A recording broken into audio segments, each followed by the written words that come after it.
we're going to talk about something that sounds like a small, technical glitch. But for Indian seafarers out on the open ocean, it's so much more than that. It can literally be a matter of life and death. Just let that sink in for a second.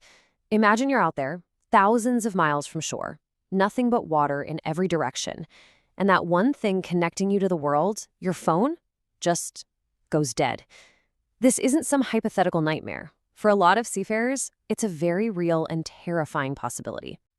So why all the focus on a simple phone connection? What's the big deal? Well, to really get it, we have to understand what that connection truly means when you're completely isolated at sea. Yeah, forget about just scrolling through social media or watching movies. For a seafarer, a working phone is a fundamental tool for survival.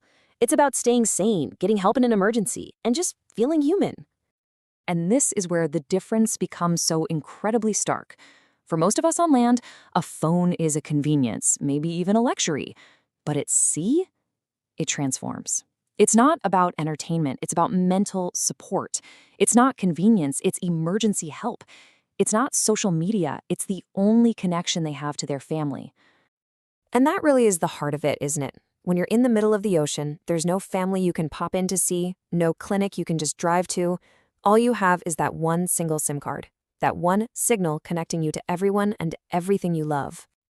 Okay, so we've established this connection is absolutely crucial. But how is this vital lifeline being threatened?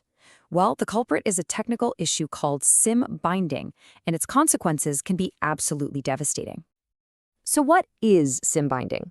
Basically, it's a process that can lock a SIM card to a specific device or network. Now, that might sound like a security feature, and on land, maybe it is. But for a seafarer relying on international roaming, it means their SIM can just suddenly, unexpectedly get blocked. And poof, they're cut off. No warning, no explanation. It's a simple question, right? But the answer is anything but simple. When you sever that only connection to the world, you kick off a really dangerous chain reaction. And let's be crystal clear here.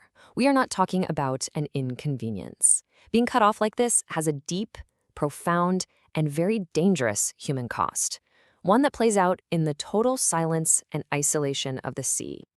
This quote just hits so hard. I mean, seafaring is already an incredibly lonely job. When you take away the one and only tool they have to fight that loneliness, well, that isolation can become incredibly dangerous. Just try to put yourself in their shoes. You're gone for months at a time. No hugs, no seeing your family's faces except through a tiny screen. That single SIM card is their bridge across thousands of miles of ocean. It's everything. So when SIM binding breaks that bridge, you see this terrible domino effect. First, communication is gone.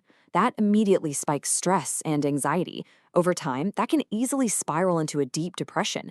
And when you're adrift with no way to connect, even hope itself starts to feel like it's been completely cut off. All of this, of course, leads to one very urgent plea for action. It's not enough to just talk about the problem. We need to do something about it.